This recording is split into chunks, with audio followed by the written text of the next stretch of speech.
South India shopping mall, the wedding మంత్ర, సరికొత్త wedding collection, south India shopping mall.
ఇది గంటకు 100 కిలోమీటర్ల వేగంతో రైళ్లు ప్రయాణించేలా ఈ వంతెనను రూపొందించారు.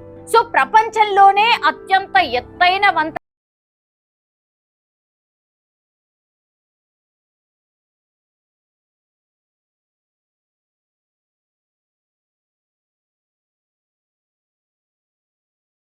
లోయపై నిర్మించారు. సో వేగవంతమైనటువంటి గాలుల వల్ల ఒకవేళ వంతెన స్థిరత్వానికి ఖచ్చితమైన ముప్పు పొంచి ఉందా అన్న ప్రశ్నలు కూడా తలెత్తాయి. కానీ వాటన్నిటిని దాటుకుని ముందుకు వెళ్ళినటువంటి పరిస్థితి. సో ఈ సమస్యను అధిగమించడానికైతే ఒక ప్రత్యేకమైన డిజైన్ ని కూడా రూపొందించారు. అందుకోసం డెన్మార్క్ లో ఒక ఆధునిక విండ్ టన్నల్ పరీక్షలు కూడా నిర్వహించడం జరిగింది. దీంతో ఈ బ్రిడ్జ్ 266 కిలోమీటర్ల వేగవంతమైన గాలులు వీచినా సరే తట్టుకునేలా దీని నిర్మాణం అయితే చేపట్టడం జరిగింది. ఇది ఇంజనీరింగ్ అద్భుతం. ఎందుకంటే నిర్మాణం పూర్తి చేయడానికి అనేక సవాళ్లను కూడా ఎదుర్కొంది. ఈ బ్రిడ్జ్ నిర్మాణం చేపట్టిన ప్రాంతం ప్రతికూల వాతావరణ పరిస్థితుల్లో ఉంది. వివిధ ఐఐటి నిపుణుల సలహాలు తీసుకున్నారు, సూచనలు కూడా తీసుకున్నారు. ఆ తర్వాతనే ఈ బ్రిడ్జిని అయితే నిర్మించడం జరిగింది. అలాగే ఒకవేళ భూకంపం సంభవించినా రెక్టర్ స్కేల్ పై 8గా నమోదైనా సరే ఈ బ్రిడ్జ్ తట్టుకునేలా నిర్మాణం అయితే చేయడం జరిగింది. ఈ బ్రిడ్జ్ జీవితకాలం సుమారు 120 ఏళ్లు ఉంటుందని అంచనా. అట్లాగే డిఆర్డిఓ సహకారంతో దీన్ని బ్లాస్ట్ ప్రూఫ్ గా కూడా నిర్మించిండ్రు. సో ఈ బ్రిడ్జ్ పై 100 కిలోమీటర్ల వేగంతో రైలు ప్రయాణించగలదు. కాశ్మీర్ వ్యాలీలో కనెక్టివిటీని పెంచేందుకు ఈ బ్రిడ్జిని అయితే నిర్మిస్తున్నారు. సముద్ర మట్టానికి 359 మీటర్ల ఎత్తులో ఈ బ్రిడ్జ్ ఉంది. ఈ బ్రిడ్జ్ విభిన్న కోణాల్లో తీసినటువంటి బ్రిడ్జ్ ఆర్క్ ఫోటోలు ఇప్పుడు నెటిజన్లను తెగ అట్రాక్ట్ చేస్తున్న పరిస్థితి కూడా చూస్తున్నాం. మేఘాల కన్నా ఎత్తులో పర్వతాల మధ్య ఆ బ్రిడ్జ్ ఆకర్షణీయంగా, అత్యంత సుందరంగా, అబ్బురంగా కూడా మనకు కనువిందు చేస్తోంది. జమ్మూ కాశ్మీర్ లోనే ప్రపంచంలోనే అత్యంత ఎత్తైన రైల్వే వంతెన అయిన చీనాబ్ వంతెనను ఈ నెల జూన్ 6వ తేదీన ప్రధానమంత్రి నరేంద్ర మోడీ ప్రారంభించబోతున్నారు అని కేంద్ర మంత్రి జితేంద్ర సింగ్ ఒక ప్రకటన అయితే విడుదల చేసిండ్రు. ఈ వంతెనను నవ భారతదేశం యొక్క బలం మరియు దార్శనికతకు గర్వకారణంగా అభివర్ణిస్తూ ప్రకృతి యొక్క అత్యంత కఠినమైన పరీక్షలను తట్టుకునేలా ఈ వంతెనను నిర్మించబడిందని సింగ్ చెప్పుకొచ్చిన పరిస్థితి.